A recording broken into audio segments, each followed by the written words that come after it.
Good morning students. आज जो मैं टॉपिक शुरू करवाने जा रहा हूं आपको वो डिफरेंशिएशन टॉपिक है, क्लास 12th का टॉपिक है। डिफरेंशिएशन का मतलब होता है डेरिवेटिव। तो इस चैप्टर के अंदर आप बेसिकली 18 फार्मूलाज करोगे। 18 फार्मूलाज इस चैप्टर के अंदर करोगे और नियर अबाउट 10 टाइप्स करोगे। इस पूरे चैप्टर के अंदर आप अगर ये चीज कर लेते हो तो किसी भी बुक में से आप इजीली क्वेश्चन सोल्व कर सकते हो। कोई भी बुक आपके पास दे रखी हो, सिर्फ आपने ये चीज ध्यान से समझनी है। अब आपके दिमाग में आएगा, आपके माइंड में चल रहा होगा, सर 18 फार्मूले 10 टाइप्स, तो क्या हम इसके ऑब्जेक्टिव के क्वेश्चन भी कर सकते हैं? ऑब्जेक्टिव की ट्रिक्स होएगी, कुछ ट्रिक्स है डेरिवेटिव के अंदर, वो मैं अलग से बनाऊंगा ताकि आप इजीली सोल्व आउट कर सको। और उसके अलावा अब आपने क्लास 11th में डिफरेंशिएशन मतलब डेरिवेटिव किया हुआ है। 18 में से 13 फार्मूलेज आपने क्लास 11 में किए हुए हैं।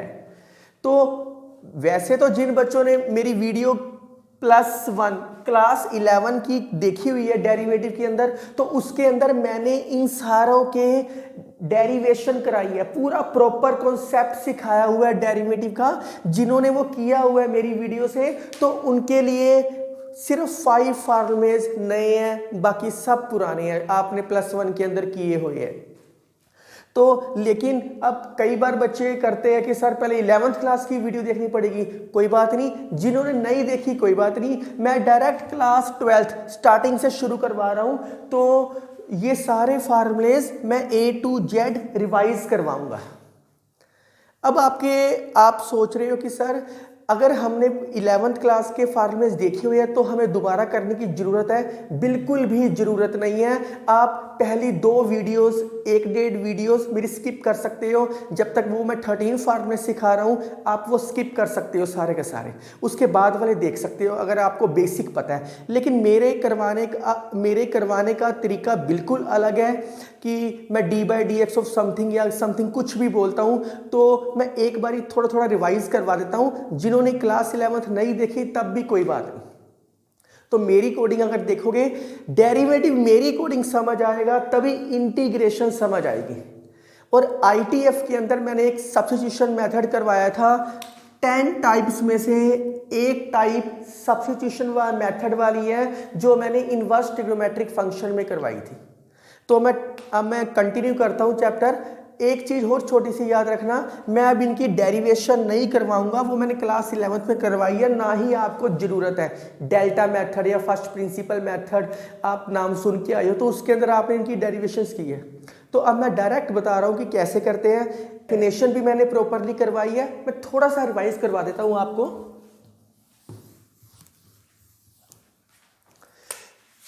जिन बच्चों ने +1 की वीडियो नहीं देखी वो यहां से कंटिन्यू कर सकते हैं। तो डिफरेंशिएशन क्या होता है? डिफरेंशिएशन होता है slope of tangent is called derivative. कोई पूछ ले डेरिवेटिव क्या होता है? Slope of tangent is called derivative. मैंने ये प्रॉपरली एक्सप्लेन करवाया है +1 के अंदर क्लास 11th की वीडियो में डेरिवेटिव के। तो slope of tangent is called derivative. मैं आपको एक ही तरीके से करवाऊंगा सारा कॉन्सेप्ट। यहां मैं लिख देता हूं, टोटल आपने 18 फार्मूलाज करने हैं। मैं इंटीग्रेशन में भी लिखूंगा सारी, और 10 टाइप्स करनी है। टोटल आपने इतना काम करना है सिर्फ। इसके बाद कोई भी क्वेश्चन आए आप सारे सोल्व आउट कर सकते हो। Slope of tangent is called derivative and method of derivative या process of derivative is called differentiation.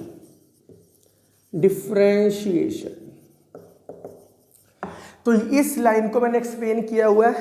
It is denoted by slope of tangent. Slope of tangent को क्या लिख सकते आए हो? tan थीटा, और इसका घर का नाम क्या दे रखा था आपने, m, m equal to tan theta. Straight line के चैप्टर के अंदर आपने किया हुआ है ये चीज। तो tan थीटा है। अब इसको क्या बोलेंगे, डेरिवेटिव, मतलब d by d x with respect to x y function ले रही है विद रिस्पेक्ट टू x। मैं आपको ये कई बार बता चुका हूं, y is equal to f x होता है तो x होता है हमेशा इंडिपेंडेंट और y होता है हमेशा डिपेंडेंट। x होता है हमेशा इंडिपेंडेंट, y होता है हमेशा dependent. Derivative with respect to independent function, तो इंडिपेंडेंट फंक्शन यहां जिसके विद रिस्पेक्ट टू हो रहा हो वो इंडिपेंडेंट फंक्शन होता है, क्योंकि x की वैल्यू जो मर्जी पुटिंग करो तभी y की वैल्यू आएगी, इसके बिना तो y की वैल्यू आ ही नहीं सकती। तो इसलिए ये इंडिपेंडेंट वेरिएबल होता है, ये डिपेंडेंट वेरिएबल होता है। रिलेशन फंक्शन के अंदर आपने y equal to f x करके आए हो, तो dy बाई डी एक्स का मतलब क्या हो गया, derivative with respect to x।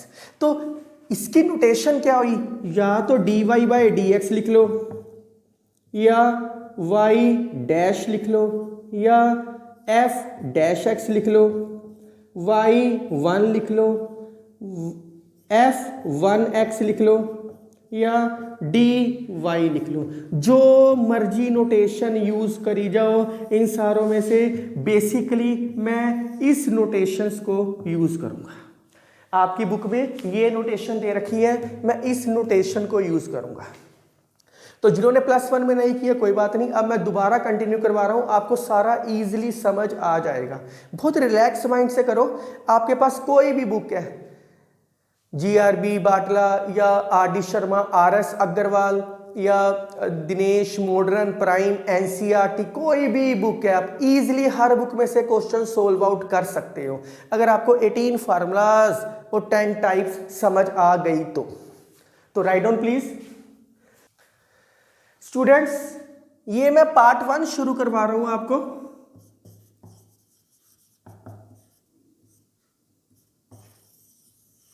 और total differentiation near about 10 parts में करवाऊंगा। 10 to 12 पार्ट्स हैं, 10 to 12 पार्ट्स में मैं आपको करवा दूंगा सारा, और इजीली समझ आ जाएगा।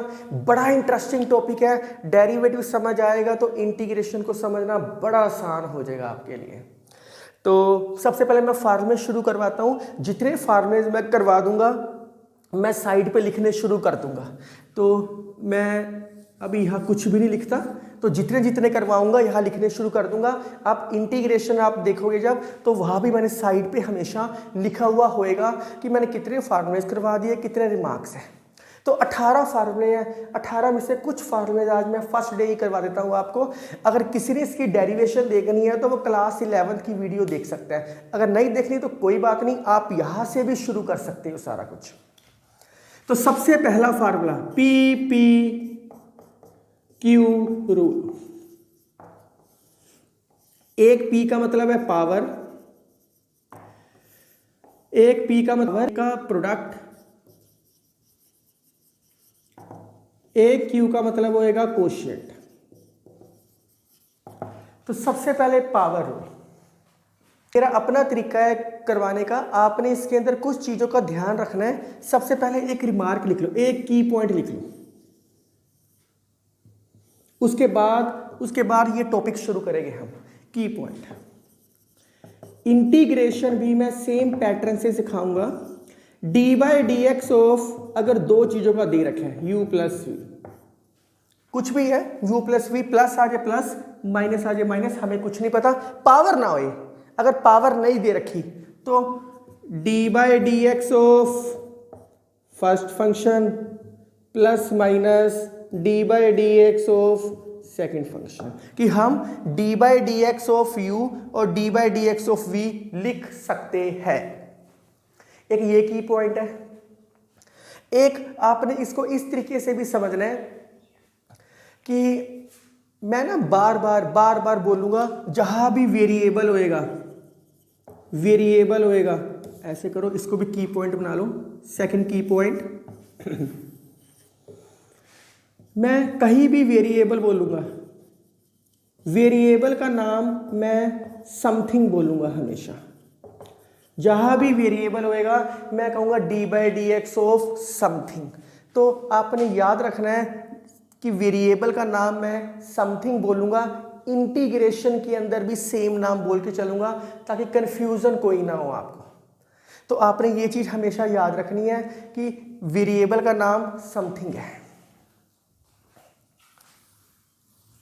लो जी, सबसे पहले पावर रूल, पावर सबसे पहले पहला फार्मूला ये है, पहला formula y is equal to X की power n, y is equal to X की पावर n, जिसके विद रिस्पेक्ट टू डेरिवेटिव लेके चलते हैं वो हमारे पास वेरिएबल होता है, बाकी सब कांस्टेंट होते हैं। तो मैं किसके रिस्पेक्ट टू लेके चल रहा हूं, x के, d by D x of y, d by D x of x की पावर n। मैंने इनकी सारों की डेरिवेशन +1 में करवाई हुई है, अब आपको जरूरत नहीं है, आप डायरेक्ट क्वेश्चंस को सोल्व कर सकते हो। बहुत ही कूल माइंड से कॉन्सेप्ट करने वाला है ये। देखने में लगता है कि यार डेरिवेटिव कॉन्सेप्ट है, बड़ा इजी है, बहुत आसान तरीके से चल रहा है। इसे बस दो चीज़ों का ध्यान रखना है, जो मैं बार बार सिर्फ दो चीज़ों को ही बोलना है, उन चीज़ों का खास ध्यान रखना है। अभी मैं बताऊंगा। तो अब किसके रिस्पेक्ट टू एक्स हो रहा है, किसके रिस्पेक्ट टू डेरिवेटिव हो रहा है, एक्स के रिस्पेक्ट टू हो रहा है। एक्स के रिस्पेक्ट टू मतलब है एक्स वेरिएबल है, बाकी सब कांस्टेंट है। पावर रूल, पावर, पहले पावर बोलता है। पावर रूल क्या बोलता है, जितनी पावर है वो नीचे, उसमें से एक power come into D by D x of something. Something का नाम मैं क्या बोल के आया हूं, वेरिएबल। वेरिएबल क्या है यहाँ, एक्स। एक्स ही क्यों वेरिएबल है, क्योंकि किसके रिस्पेक्ट टू हो रहा है, एक्स के रिस्पेक्ट टू हो रहा है। D by D x of something bracket में लिखना है, बस ये कैंसल आउट हो गया, D x by D x cut गया, क्या बच गया, एन एक्स की एन माइनस 1। तो जो मैंने दो चीजें सिखानी थी मैंने आपको सिखा दी। पहली चीज D by D x of something. अब इसकी पावर दोबारा नहीं लिखनी, समथिंग का मतलब क्या है, वेरिएबल। वेरिएबल यहां वेरिएबल क्या है, एक्स। एक्स क्यों वेरिएबल है, क्योंकि हम किसके विद रिस्पेक्ट टू डेरिवेटिव लेके चल रहे हैं, एक्स के विद रिस्पेक्ट टू डेरिवेटिव लेके चल रहे हैं। तो d by D x of something bracket के अंदर। ये ब्रैकेट के अंदर क्यों लिखा है, कुछ क्वेश्चन में जरूरत पड़ेगी, कुछ में नहीं पड़ेगी। तो आपने दो चीजें समझ ली कि दो चीजों को समझिए आप, D by D x of something हर क्वेश्चन में लिखना है। दूसरा टेकिंग ब्रैकेट, बस इन दो चीजों को आप दिमाग में बिठा लो, क्योंकि मैं इंटीग्रेशन करवाऊंगा। D by D x of something बार बार लिख रहा हूं, और ये मल्टीप्लाई में हो रहा है, इंटीग्रेशन के अंदर ये डिवाइड होएगा हमेशा। जब करोगे अपने आप समझ आ जाएगा, क्योंकि डिफरेंशिएशन का मतलब क्या होता है, डिक्रीज द वैल्यू। ये मैंने आपको +1 की वीडियो में कराया हुआ है। तो आप देखो वैल्यू को डिक्रीज कर रहे हैं। इंटीग्रेशन का मतलब क्या आएगा, इंक्रीज द वैल्यू। वो वैल्यू इंक्रीज होएगी, एक ज्यादा कर देंगे। तो आपने दो चीजें समझनी है, बाकी सारे फार्मूले बड़ी जल्दी समझा दूंगा मैं। पहली चीज D by D x of something, D by D x of something की जगह क्या है, एक्स। दूसरी ब्रैकेट, ब्रैकेट पानी है, तो खत्म ये एन एक्स की एन माइनस 1। आपने इसका फार्मूला ये नहीं याद करना एन एक्स की एन माइनस 1, आपने करना है एन एक्स की n minus 1 into d by D x of something into d by D x of something. हर क्वेश्चन में करना है आपने ये चीज। तो पहला फार्मूला खत्म हो गया। मैं उम्मीद करता हूं कि आपको ये फार्मूला समझ आ चुका होएगा। आपकी बुक में ना चेन रूल भी दे रखे हैं, तो वो इस चीज को ना चेन रूल बोल देते हैं। तो कुछ में अप्लाई होता है, कुछ में प्रॉब्लम क्रिएट होती है। चेन का मतलब, चेन रूल का मतलब होता है आगे से आगे, आगे से आगे चलना। तो वो आपकी मर्जी है, वो उस कॉन्सेप्ट की अकॉर्डिंग समझना वो समझ लो, लेकिन ये समझना बहुत आसान है। D by D x of something, जब समथिंग लिखोगे, समथिंग का मतलब है वेरिएबल, उसकी पावर साथ नहीं लिखनी। कहीं दोबारा फिर यहाँ पे एन लिख दो, दोबारा नहीं लिखना, क्योंकि उसको तो हमने नीचे ही उतार दिया। बंदा हवा में था, हवा वाले बंदे को नीचे उतार दिया, तो फिर वो तो खाली बच गया ना। चलो जी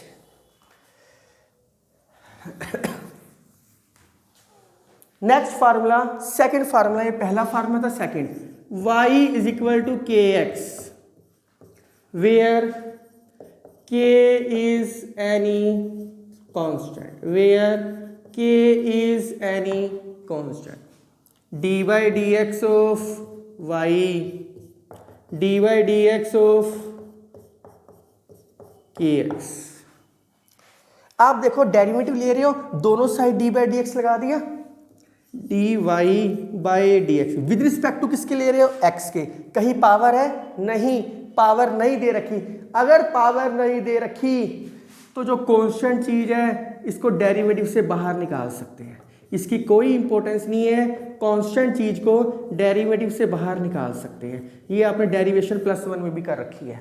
तो कांस्टेंट चीज को 2, 3, 4, 5, 6 कुछ भी आ जाए उसको मैं डेरिवेटिव से बाहर निकाल सकता हूँ। ये क्या बच गया, dx by D x cut गया, तो dy बाई डी एक्स क्या आ गया आपके पास, k। तो kx का डेरिवेटिव क्या आएगा, k।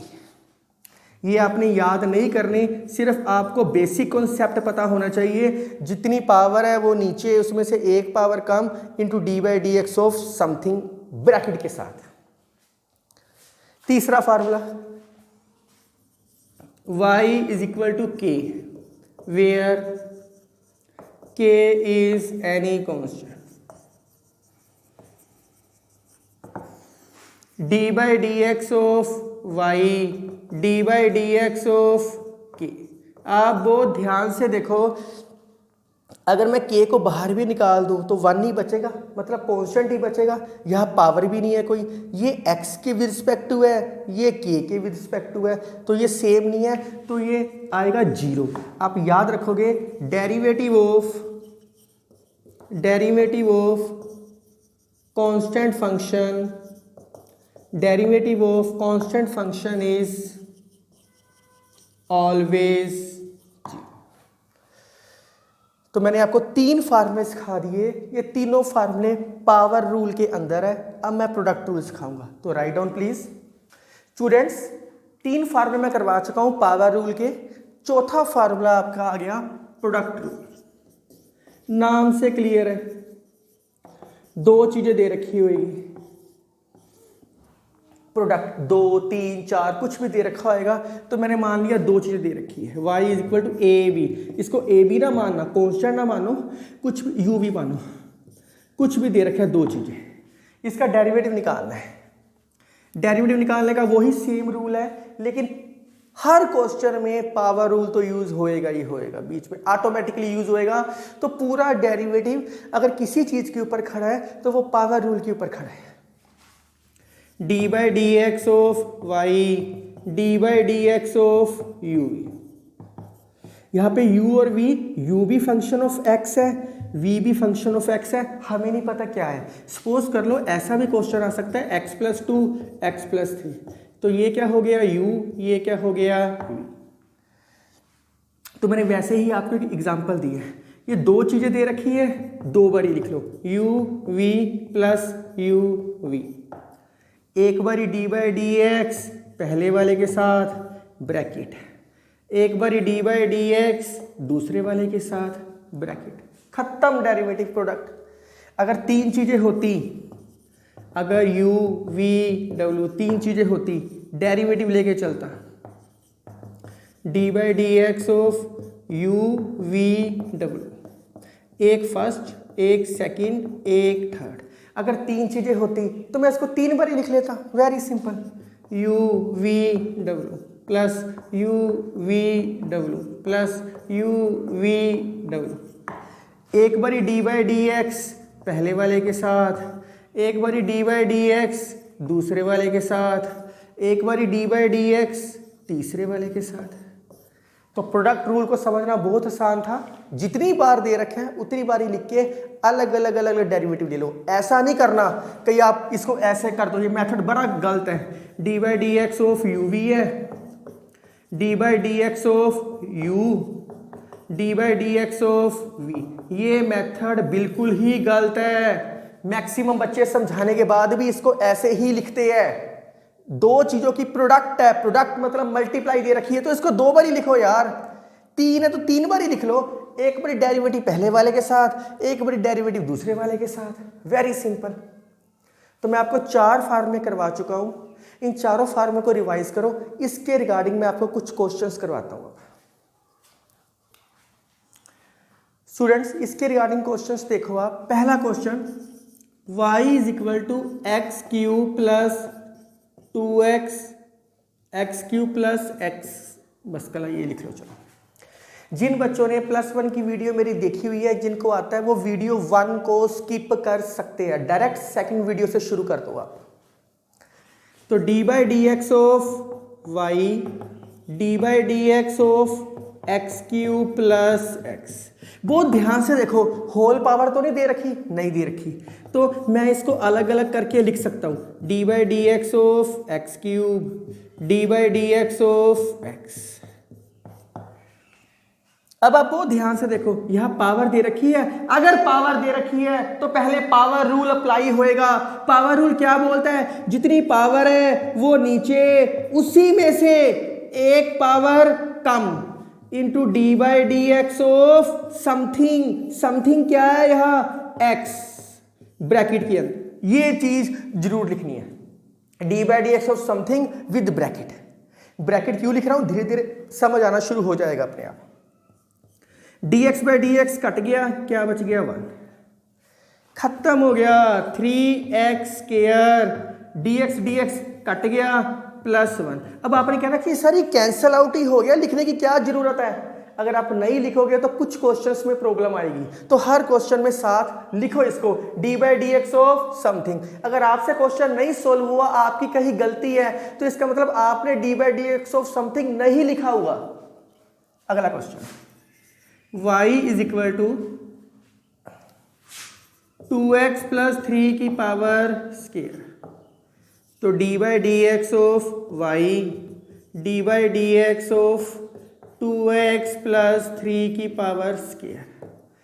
तो अब इस क्वेश्चन को हम स्क्वायर खोल के भी कर सकते हैं, पर हम स्क्वायर खोल के क्यों लेंथी करें? आपको दिखाई दे रहा है पावर रूल, पावर दे रखी है। जितनी पावर है वो नीचे, उसमें से एक पावर कम into d by D x of something. यहां समथिंग सारा क्या है? 2x plus 3। सो अब क्या कर सकते हैं इसको? 2 मल्टीप्लाई करना करो, नहीं करना ना करो।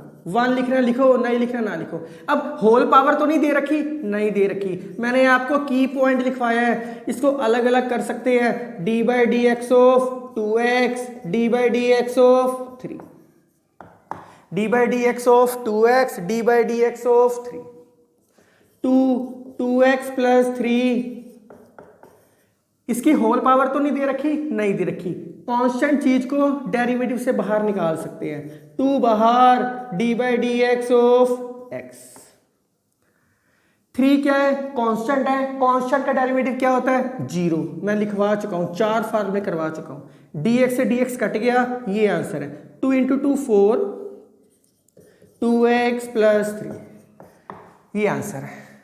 अब आपके दिमाग में आएगा सर हम इसका डायरेक्ट भी तो डेरिवेटिव ले सकते हैं, 2 ले सकते हो डायरेक्टली 2। लेकिन आप जब तक 20-30 क्वेश्चन इस तरीके से नहीं लिखोगे तो आपको कहीं ना कहीं कोई ना कोई प्रॉब्लम रहेगी। तो इसको हमेशा ऐसे लिखा करो, D by D x of something. ये जो बीच वाली चीज होती है ये हमेशा समथिंग होती है। अब आपके एक माइंड में आएगा सर ब्रैकेट की क्या इंपॉर्टेंस रही? अगर मैं ये ब्रैकेट ना पाता, सपोज कर लो ब्रैकेट अगर मैंने नहीं पाई होती, तो डी बाई डी एक्स इसके साथ लगता और ये चीज अलग लगती, जबकि ये दोनों चीजें इकट्ठी है। इस करके ब्रैकेट की इंपॉर्टेंस की जरूरत है। अगर ब्रैकेट ना होती ये इसके साथ लगता और ये अलग लगता। अब कंबाइंड लग रहा है, ये इसके साथ लग रहा है, इसका जो आंसर आएगा वो इससे मल्टीप्लाई हो जाएगा। तो अगला क्वेश्चन, मुझे लगता नहीं कि कोई खास प्रॉब्लम आ रही होगी आपको। y is equal to x plus 2x plus 3। आपको देखने से दिखाई दे रहा है कि ये प्रोडक्ट रूल से सोल्व हो सकता है। अब कई बच्चे कहते हैं सर प्रोडक्ट रूल से नहीं सोल्व करना, पावर से भी हो सकता है। इनको मल्टीप्लाई कर दो तो फिर एक सिंपल इक्वेशन बन जाएगी, पावर रूल से भी सोल्व हो जाएगा। करके देख लो, चाहे आप आंसर सेम आएगा। पर मैं अगर इसको प्रोडक्ट रूल से करना चाहूँ, D by D x of x plus 2 x plus 3, ये फर्स्ट फंक्शन, ये सेकंड फंक्शन दिखाई दे रहा है, ये भी वेरिएबल है, ये भी वेरिएबल है, तो 2 है, 2 बार लिख लो, x+2, x+3, x+2, ऐसे नहीं करना d/dx of x+2, d/dx of x+3, ऐसे नहीं करना आपने, x+3, एक बारी d/dx पहले वाले के साथ ब्रैकेट, एक बारी d/dx दूसरे वाले के साथ ब्रैकेट। अब पावर तो नहीं दे रखी, नहीं दे रखी, इसको मैं अलग अलग करके लिख सकता हूं, d/dx ऑफ 2 x+3, इसको भी मैं अलग अलग करके लिख सकता हूं, d/dx of x, d/dx of 3। तो dx/dx कट गया 1, 2 का डेरिवेटिव 0, कांस्टेंट चीज का डेरिवेटिव 0। अब d/dx ऑफ समथिंग तो आएगा ही नहीं क्योंकि पावर ही नहीं है कहीं, तो x+2 ये कट गया, क्या आ गया 1, 3 का 0, तो x+3, x+2, 2x+5 आंसर।